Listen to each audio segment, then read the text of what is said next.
Bienvenue dans Esprit du livre. Ferme les yeux un instant.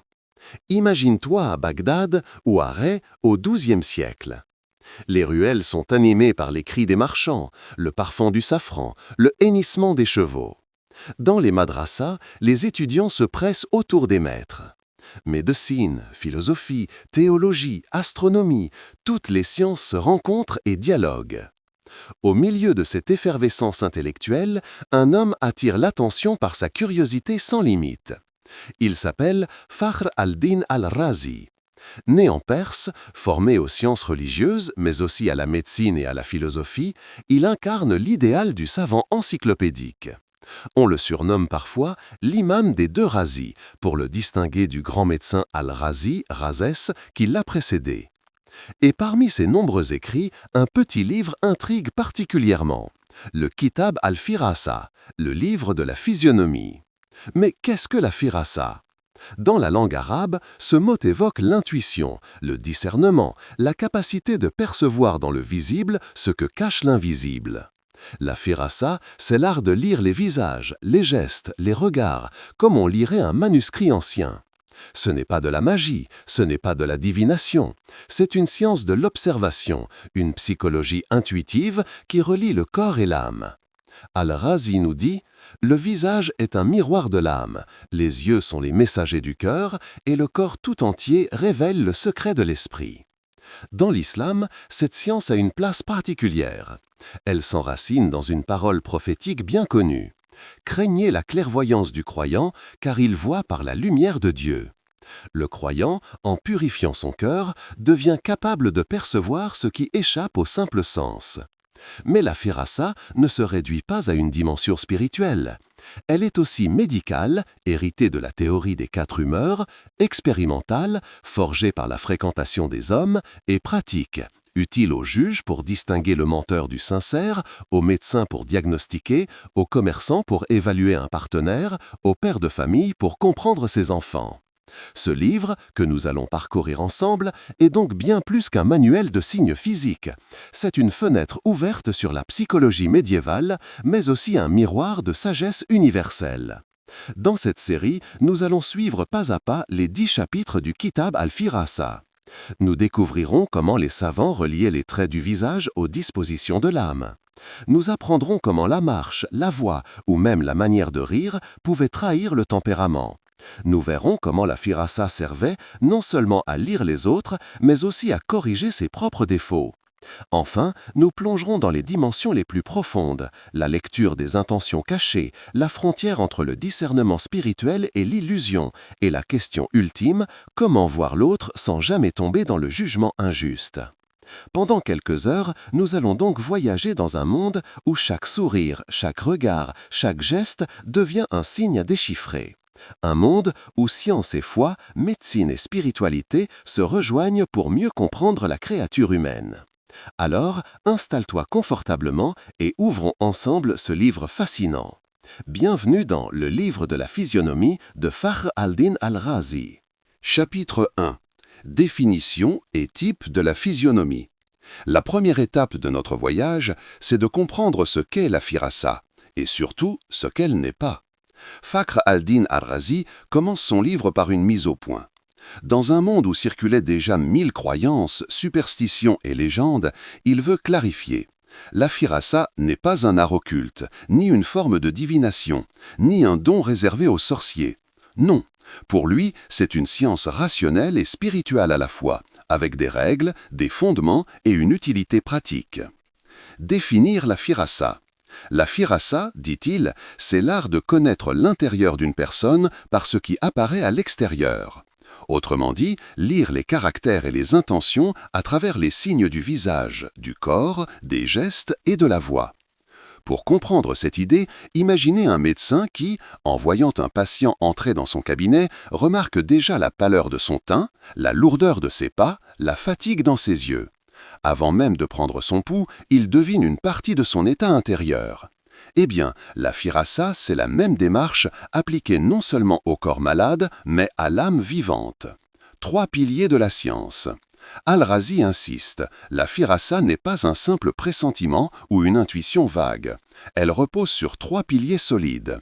L'observation minutieuse. Regardez attentivement les visages, les regards, les gestes, la voix, comme un enquêteur scrute les indices d'une scène de crime. Le raisonnement logique. Relier les signes visibles aux qualités invisibles. Par exemple, relier un regard fuyant à une tendance au mensonge. L'expérience répétée. Ce n'est pas parce qu'une personne a un front large qu'elle est forcément intelligente, mais après avoir vu des dizaines puis des centaines d'exemples, on peut reconnaître des régularités. Ainsi, la firasa se construit comme une science cumulative, enrichie par l'expérience des générations. Les 3 types de firasa. Al-Razi distingue ensuite 3 formes principales. La firasa inspirée ou divine, al-firasa al-ilhamiyya. Elle vient directement de Dieu. C'est une lumière intérieure accordée aux croyants sincères qui voient par ce que le prophète a appelé la lumière de Dieu. Exemple, Omar ibn al-Khattab, 2e calife de l'islam, qui devina à distance que son général Sariya devait se protéger derrière une montagne, et dont l'intuition sauva une armée. La firasa expérimentale ou acquise, al-firasa al-tajribiyya. Celle-ci se forge avec le temps. Le juge, le commerçant, le médecin, en observant des milliers de cas, développe une capacité presque instinctive à lire les gens. C'est la sagesse née de l'expérience, que l'on retrouve aussi bien chez les vieillards observateurs que chez les enquêteurs modernes. La firasa naturelle, liée au tempérament, al-firasa at-tabiriyya, fondée sur la médecine des humeurs. Chaque tempérament, sanguin, bilieux, phlegmatique, mélancolique, laisse une empreinte sur le corps et le visage. L'homme jovial au teint rouge, le mélancolique au regard sombre et profond, autant de portraits typiques que les anciens savaient reconnaître. Ces 3 formes se complètent. L'une est don divin, l'autre est fruit de l'expérience, la 3e est fondée sur la nature. Différence entre firasa et intuition. Un point crucial pour Al-Razi.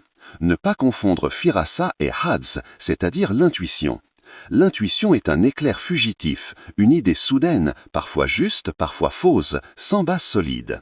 La firasa, au contraire, est un discernement organisé, qui repose sur des signes concrets et sur une méthode.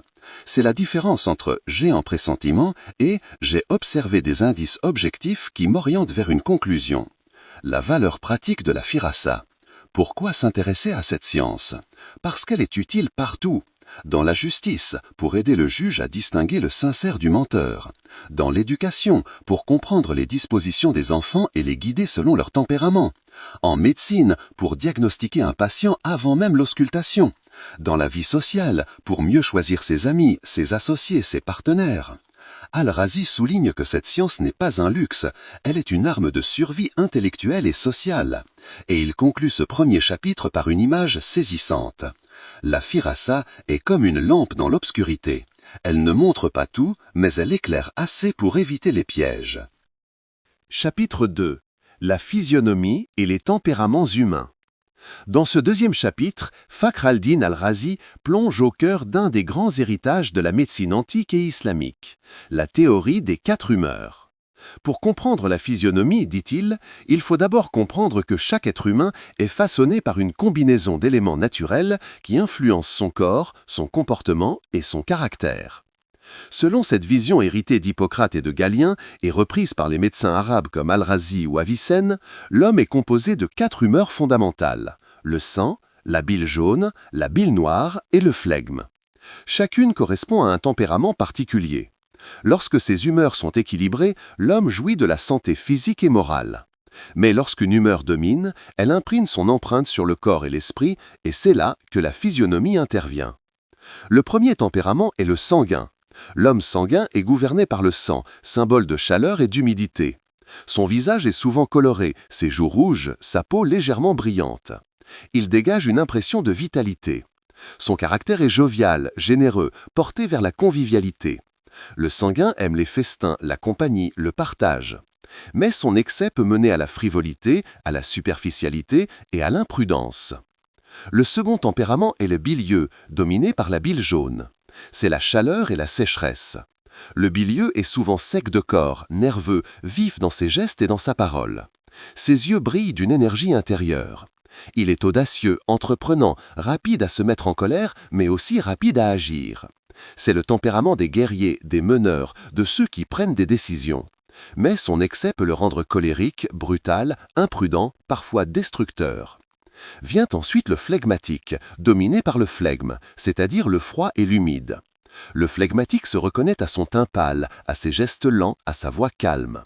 Son regard est doux, parfois un peu éteint. Son caractère est tranquille, patient, réfléchi. Il ne se laisse pas emporter par les passions, il sait attendre, supporter, endurer. Mais son excès peut mener à la paresse, à l'indolence, à un manque de vigueur et de motivation. Enfin, le mélancolique, dominé par la bile noire. Il est marqué par le froid et le sec. Son teint est souvent sombre, ses traits fins et concentrés. Son regard est profond, parfois inquiet. Le mélancolique est sérieux, réfléchi, souvent porté vers la méditation, la prudence, la sagesse.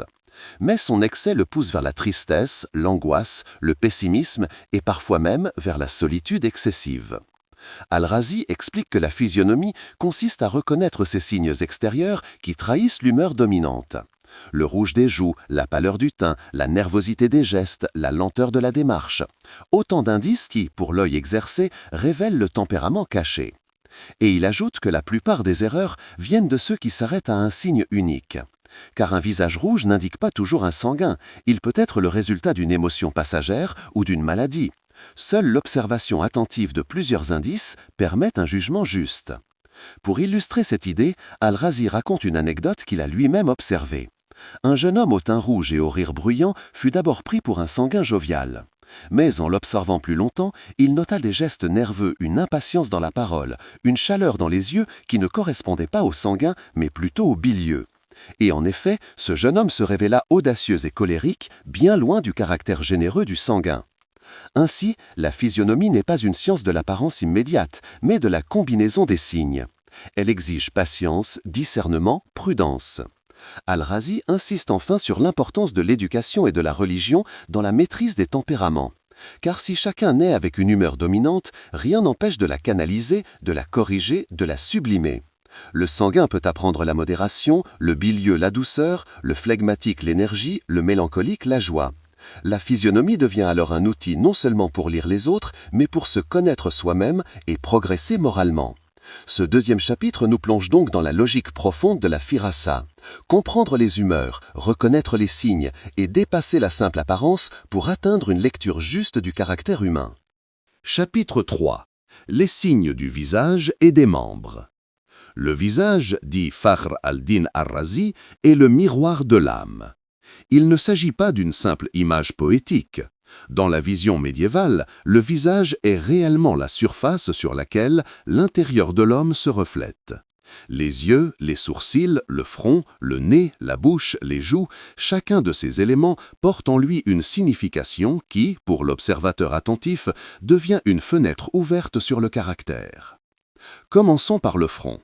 Un front large et dégagé est associé à l'intelligence, à la clarté d'esprit et à la capacité d'analyse.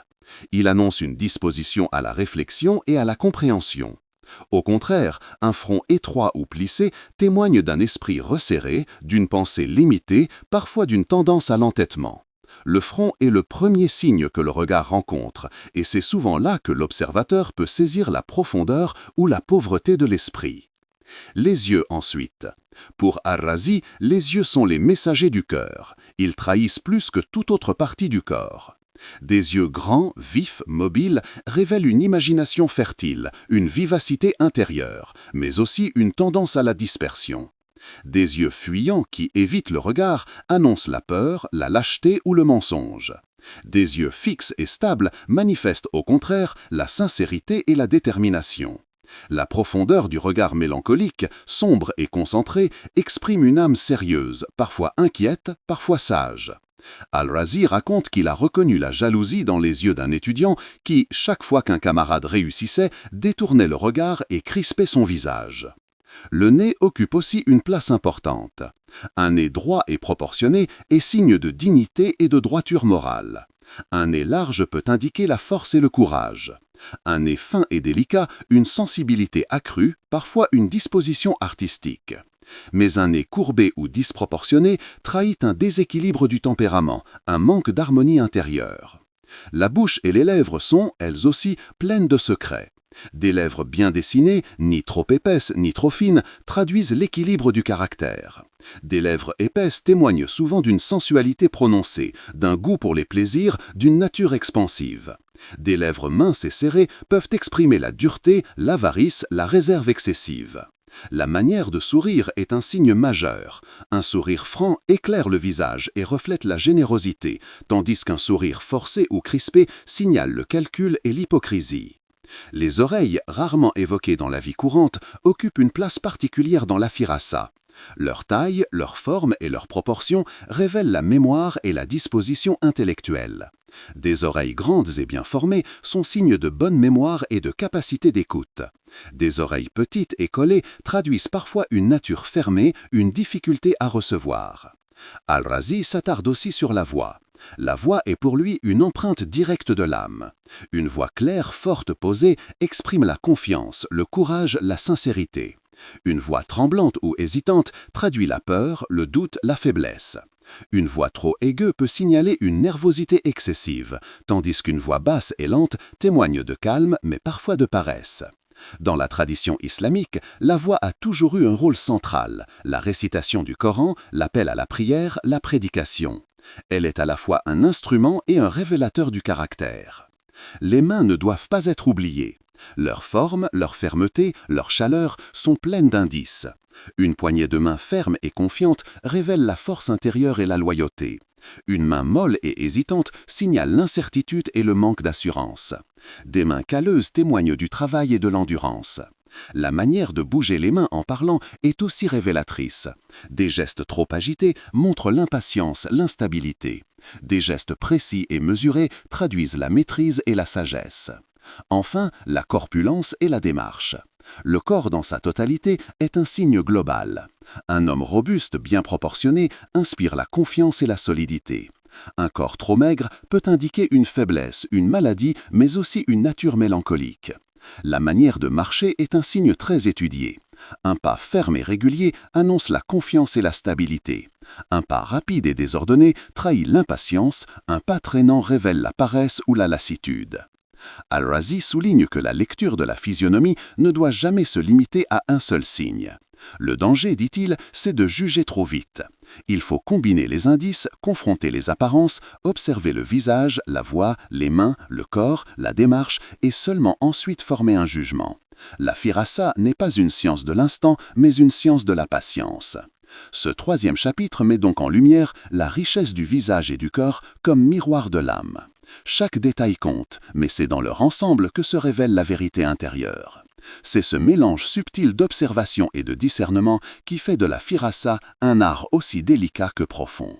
Chapitre 4. Gestes, comportements et habitudes.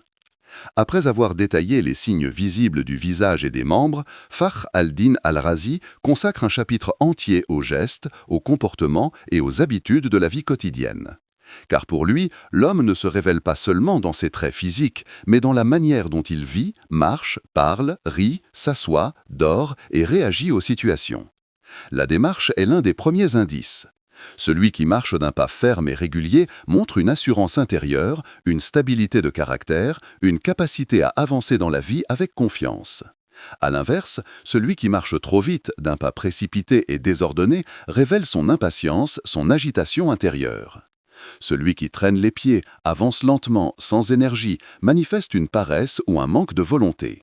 La démarche, dit Al-Razi, est l'image de l'âme en mouvement. La posture en est un autre signe. Celui qui s'assoit droit, qui garde le dos ferme et le corps équilibré, inspire le respect et la confiance. Celui qui s'affaisse, qui se laisse aller, trahit la fatigue, la négligence ou le découragement. Même dans le sommeil, le corps parle. Un sommeil paisible et détendu reflète une âme tranquille. Un sommeil agité, plein de mouvements brusques, signale une inquiétude intérieure. Le rire, chez Al-Razi, est un révélateur majeur. Rire avec mesure exprime la joie sincère et la santé du cœur. Mais éclater de rire en toute occasion, se laisser aller à une hilarité excessive, traduit la légèreté d'esprit, l'insouciance, parfois même l'ignorance. Ne jamais sourire, au contraire, peut être le signe d'une dureté intérieure, d'un cœur fermé, d'une âme trop sèche. L'équilibre, encore une fois, est la marque de la vertu. Les larmes, elles aussi, disent beaucoup. Les pleurs sincères manifestent la sensibilité, la compassion, la profondeur du cœur. Mais l'absence totale de larmes, même face au malheur, révèle une dureté ou une insensibilité. Inversement, des pleurs excessifs, incontrôlés, montrent une faiblesse, une incapacité à maîtriser ses émotions. La parole et la voix sont également des indices constants. Celui qui parle calmement, avec mesure, montre une intelligence équilibrée. Celui qui parle trop vite, coupe les autres, s'agite dans ses mots, manifeste l'impatience et la précipitation. Celui qui parle trop peu, qui hésite, qui chuchote, révèle soit une timidité, soit une crainte, soit un manque de confiance en lui. Al-Razi rappelle que dans la tradition islamique, le prophète était reconnu pour sa manière de parler avec clarté, sobriété et gravité. La voix est donc un reflet fidèle de l'âme. Les habitudes de la vie quotidienne comptent aussi. L'ordre et la propreté, dans les vêtements, dans la maison, dans l'organisation, traduisent un esprit clair, une âme disciplinée. Le désordre permanent, la négligence, la saleté signalent au contraire une confusion intérieure, une paresse de l'esprit. Même dans la nourriture, la manière de manger révèle un caractère. Manger avec mesure, avec retenue, est signe de sagesse. Manger avec excès, trop vite ou trop bruyamment, est signe de désordre et de passion incontrôlée. Les réactions aux émotions constituent enfin un champ d'observation essentiel. Comment l'homme réagit-il à la joie, à la colère, à la peur, à la surprise ? Celui qui garde la maîtrise de lui-même dans la colère montre une grande force intérieure. Celui qui explose au moindre incident trahit une âme fragile, dominée par ses passions. Celui qui se réjouit avec mesure révèle la maturité. Celui qui s'exalte pour des futilités montre la légèreté. Al-Razi met en garde à la fin de ce chapitre. Il ne faut pas se hâter de juger. Un rire excessif peut être la manifestation d'une joie exceptionnelle et non le signe permanent d'un caractère léger. Une démarche lente peut être due à la fatigue et non à la paresse. La véritable firasa consiste à observer les habitudes régulières, les comportements répétés et non les gestes isolés. Ce chapitre rappelle donc que la physionomie n'est pas une science statique, limitée au corps figé, mais une science dynamique, attentive aux gestes, aux attitudes, aux habitudes qui, jour après jour, révèlent l'âme. Observer la manière de marcher, de parler, de rire, de s'asseoir, c'est déjà lire le livre intérieur de l'homme. Chapitre 5. Qualité morale et intérieure. Dans ce 5e chapitre, Fakhr al-Din al-Razi franchit une étape décisive. Après avoir montré comment le visage, les membres et les gestes révèlent les dispositions naturelles de l'homme, il s'aventure désormais dans un domaine plus profond, les qualités morales. La firasa n'est pas seulement une science des formes, elle est aussi une science des vertus et des vices. Observer les signes du corps permet, selon lui, de discerner le courage ou la lâcheté, la générosité ou l'avarice, la sincérité ou le mensonge, la miséricorde ou la dureté.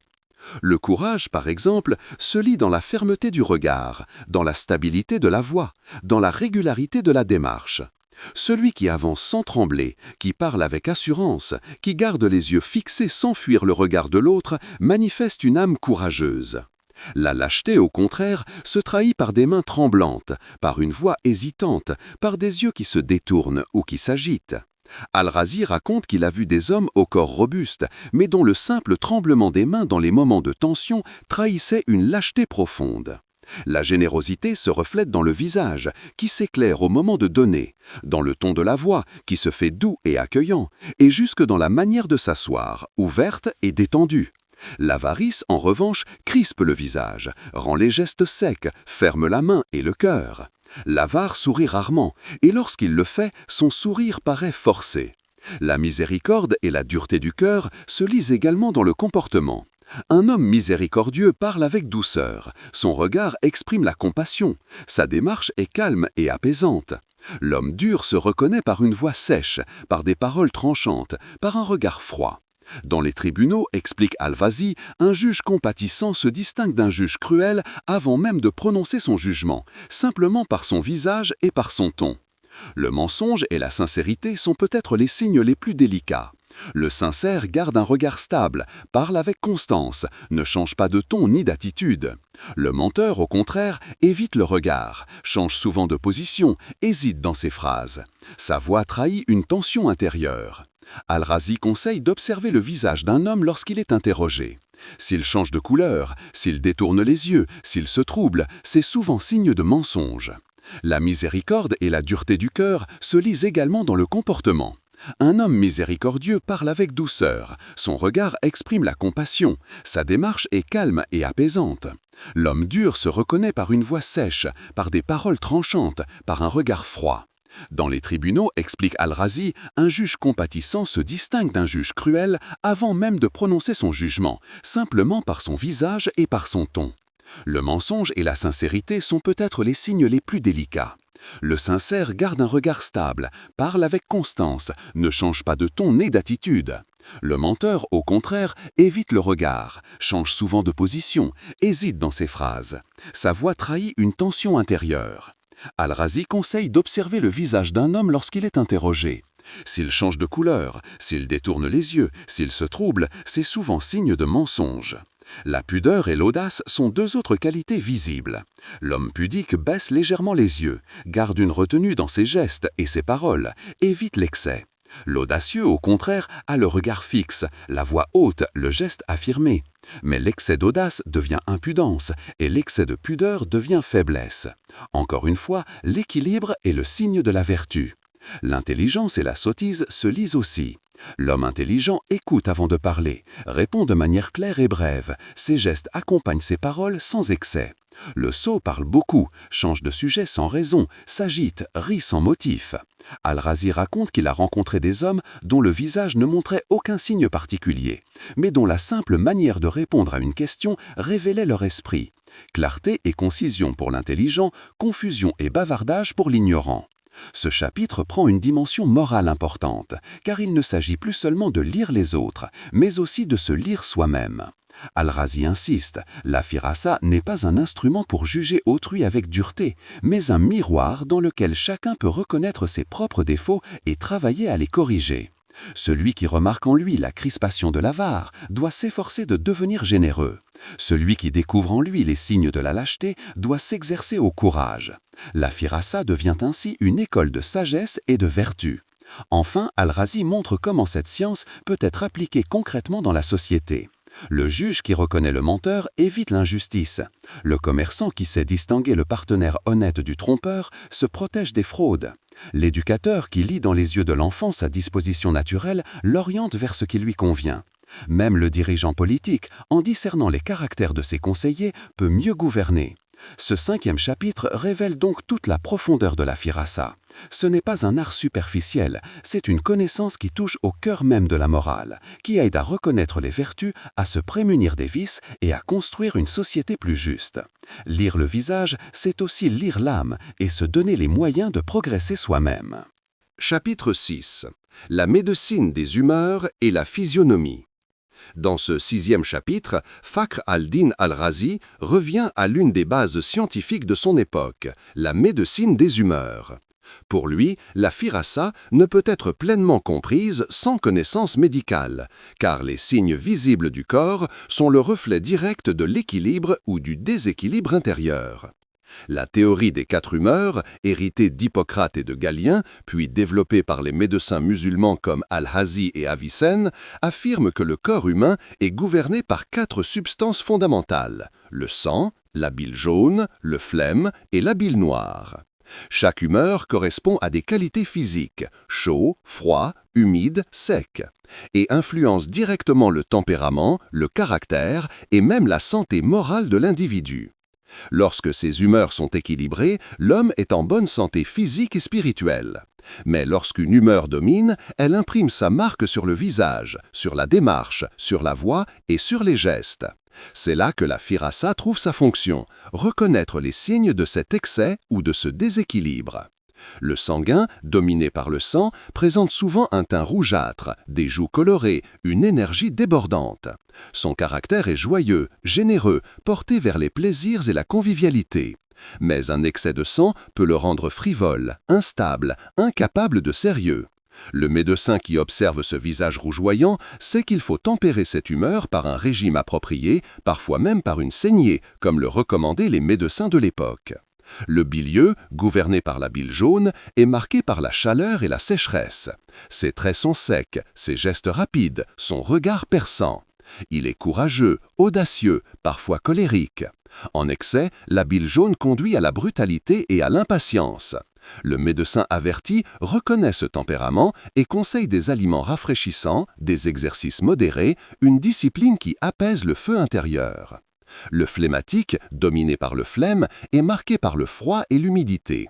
Son teint est pâle, sa voix lente, ses gestes mesurés.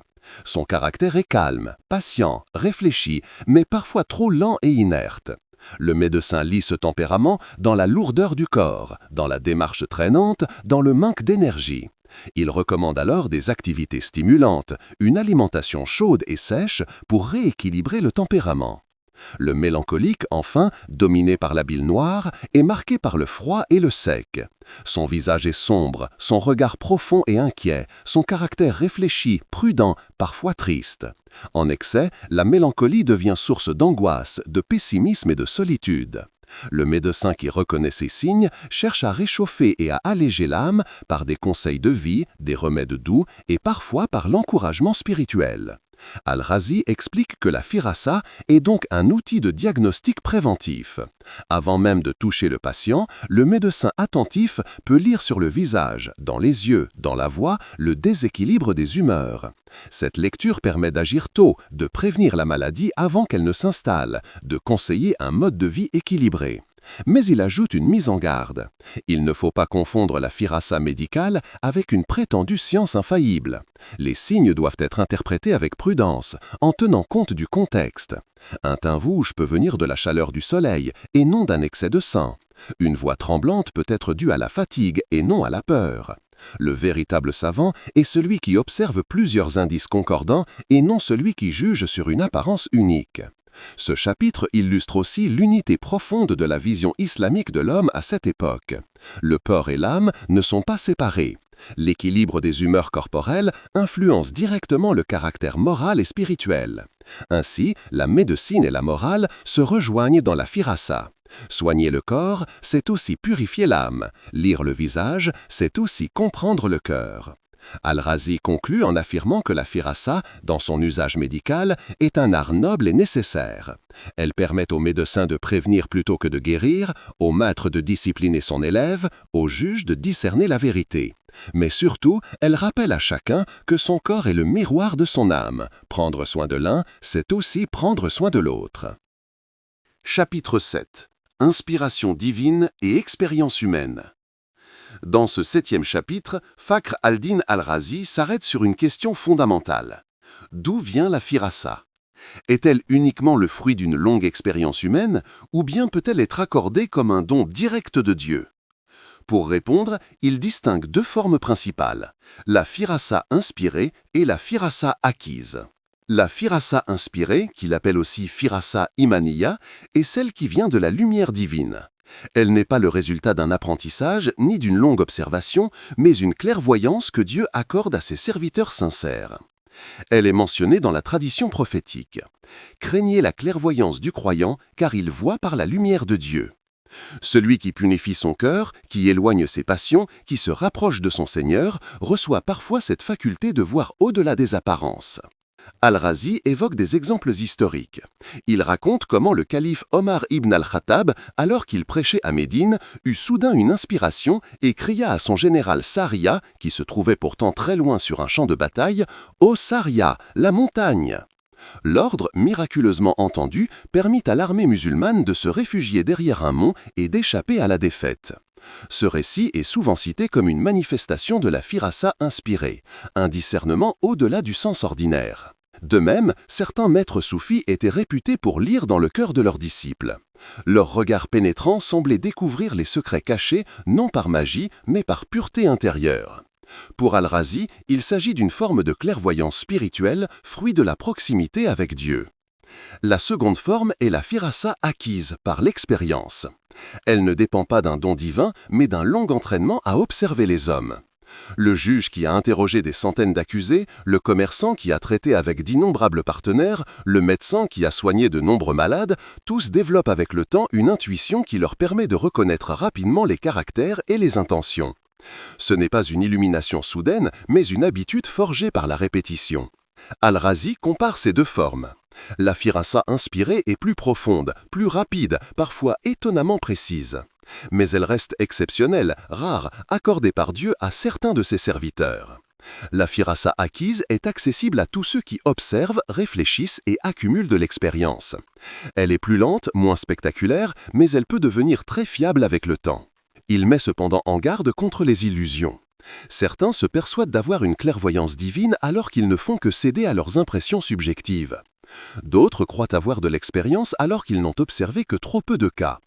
La véritable firasa demande à la fois humilité et prudence.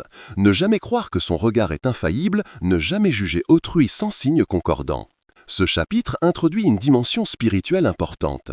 La firasa n'est pas seulement une science du corps et de l'esprit, elle est aussi une question de cœur. Celui qui purifie son âme voit mieux, non seulement parce que Dieu lui accorde une lumière, mais aussi parce qu'il se libère de ses préjugés et de ses passions.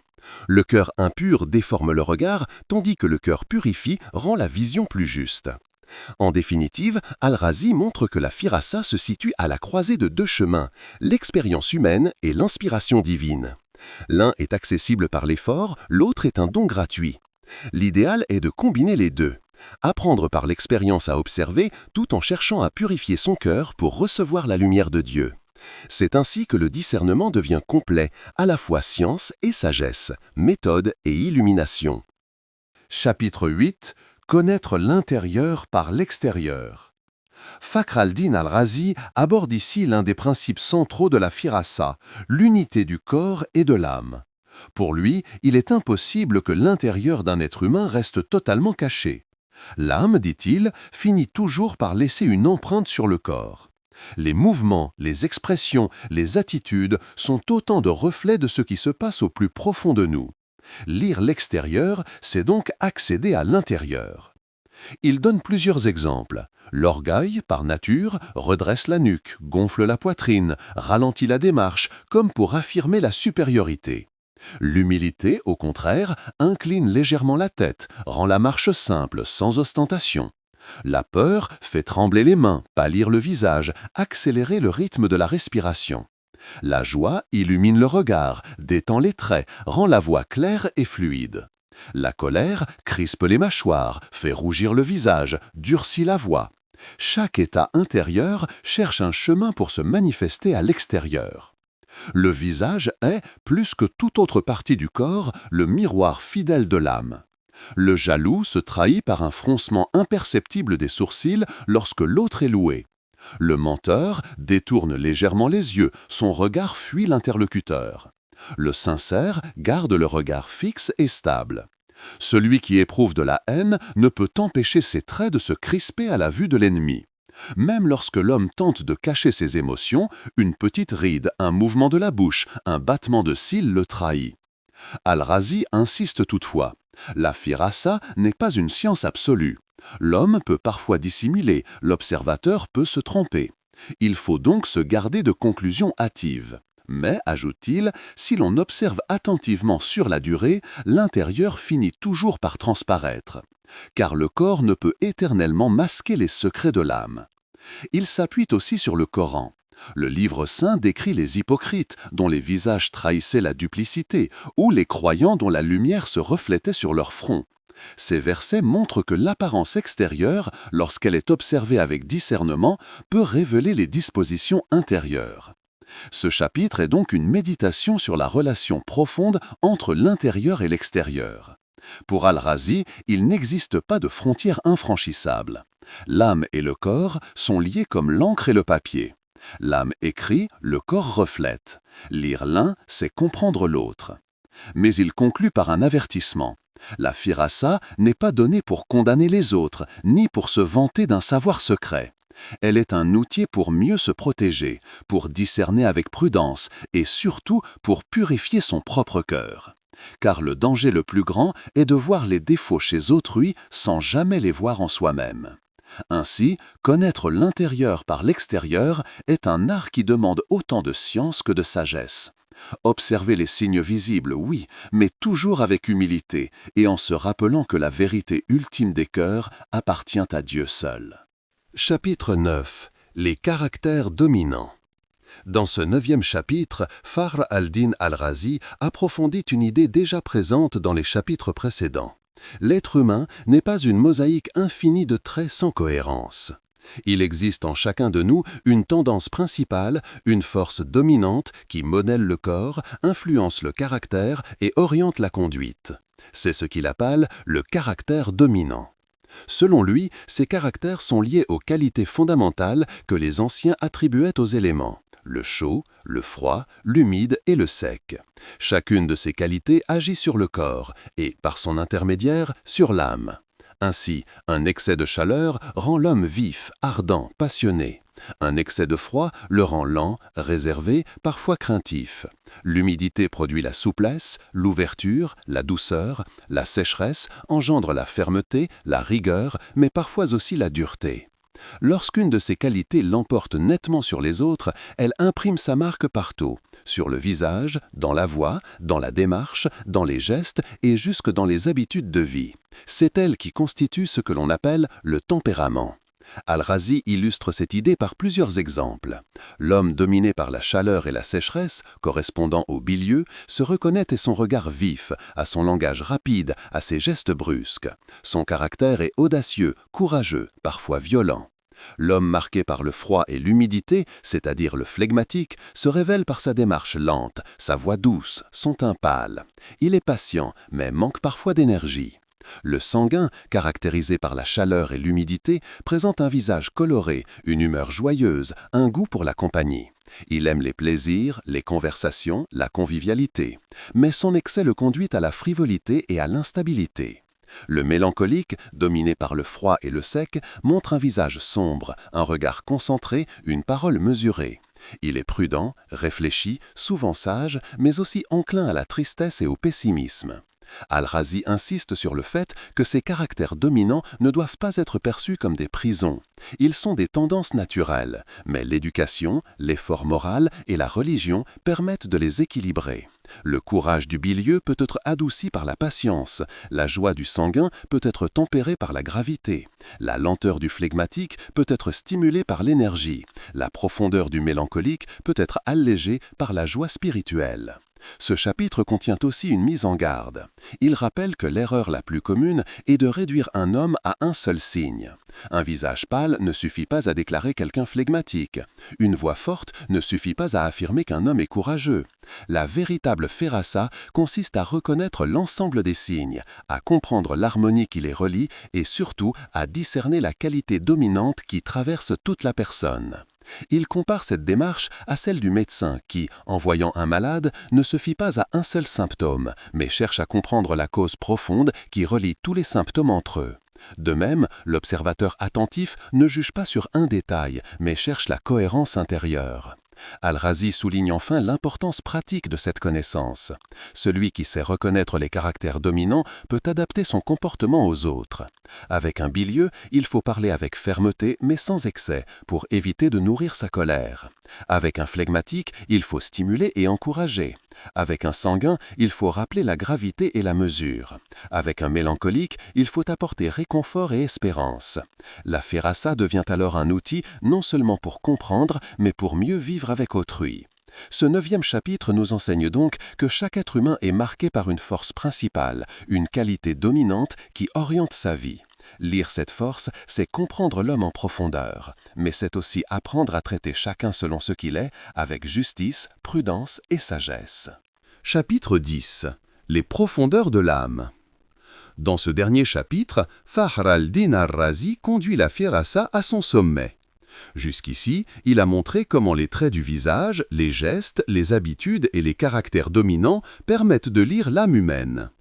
Mais il va maintenant plus loin. Il s'agit de discerner les intentions les plus cachées, les secrets invisibles qui résident au fond du cœur. C'est ce qu'il appelle la lecture des profondeurs de l'âme. Il commence par rappeler un principe. L'homme peut cacher ses paroles, contrôler ses gestes, surveiller son visage, mais tôt ou tard, l'intérieur se manifeste. Celui qui nourrit de la haine ne peut s'empêcher de froncer de sourcils en voyant son ennemi. Celui qui cache une jalousie laisse transparaître une crispation au moment d'entendre une bonne nouvelle pour autrui. Celui qui ment tremble dans la voix, évite le regard, change de posture. Même l'homme le plus habile finit par se trahir, car le corps n'est jamais totalement soumis à la volonté. Al-Razi donne plusieurs exemples. Il raconte comment certains hypocrites, à l'époque du prophète, affichaient des paroles de foi, mais dont les visages sombres et les regards fuyants révélaient la duplicité. De même, il explique que l'avarice se lit dans la main qui se ferme, même quand l'homme n'a pas conscience de ce geste. L'envie se manifeste dans le regard troublé, la voix qui se brise lorsqu'il s'agit de féliciter autrui. L'orgueil se dévoile dans la nuque redressée, dans le ton condescendant, dans le pas volontairement ralenti pour impressionner. Le mensonge est un des cas les plus étudiés. Al-Razi observe que le menteur n'arrive jamais à garder la constance. Son visage change de couleur, ses yeux fuient, ses mains bougent plus qu'il ne faut. Le sincère, au contraire, garde une unité entre ses paroles, son regard et ses gestes. C'est cette harmonie globale qui constitue le signe de la vérité. Mais ce chapitre ne se limite pas à l'observation des vices. Il évoque aussi les signes des vertus profondes. La sincérité éclaire le regard, adoucit la voix, rend le visage paisible. La générosité se lit dans l'élan du geste, dans le sourire spontané, dans l'ouverture du corps. La miséricorde se reflète dans la manière de regarder les plus faibles, dans la tendresse de la parole. L'amour sincère brille dans les yeux plus que dans les mots. Al-Razi insiste cependant sur une limite essentielle. La firasa n'est jamais infaillible. Elle donne des indices, elle éclaire, mais elle ne révèle pas toute la vérité. Seul Dieu connaît réellement les secrets des cœurs. L'homme doit donc utiliser cette science avec prudence pour se protéger des tromperies, pour guider son comportement, mais jamais pour juger avec dureté ou condamner injustement.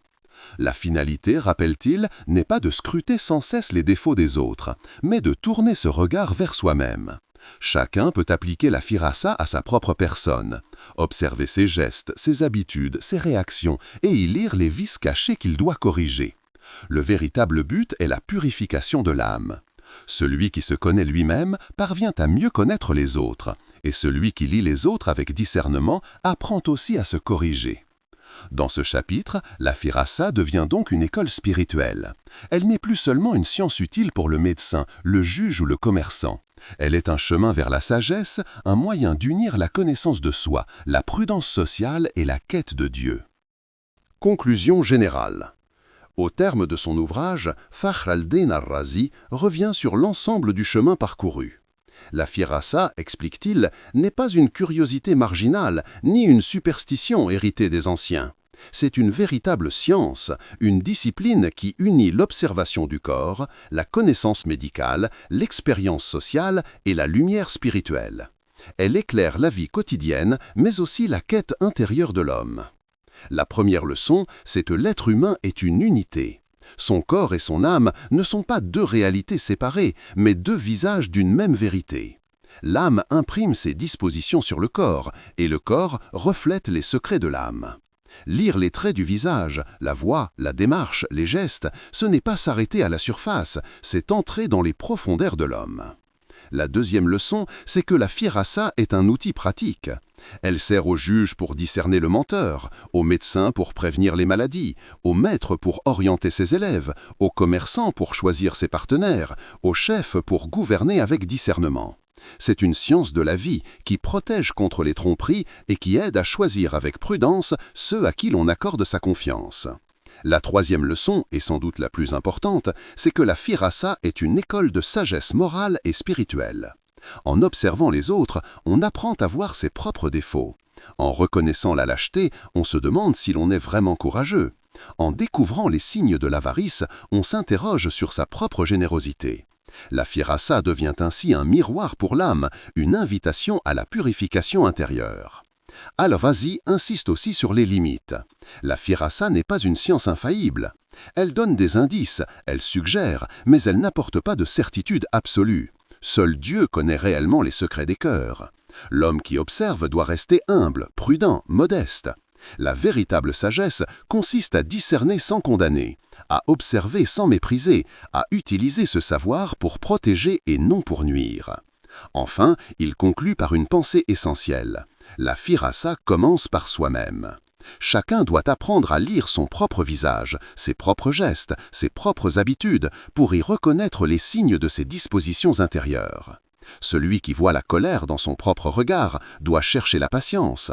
Celui qui découvre la dureté dans sa voix doit cultiver la douceur. Celui qui reconnaît la tristesse excessive dans son visage doit rechercher la sérénité. La connaissance de soi est la clé de la connaissance des autres. Ainsi, le livre de la physionomie n'est pas seulement un manuel d'observation, c'est un traité de sagesse universelle. Il enseigne que l'homme est un livre ouvert, que chaque trait, chaque geste, chaque attitude est une lettre de ce grand texte qu'est la vie humaine.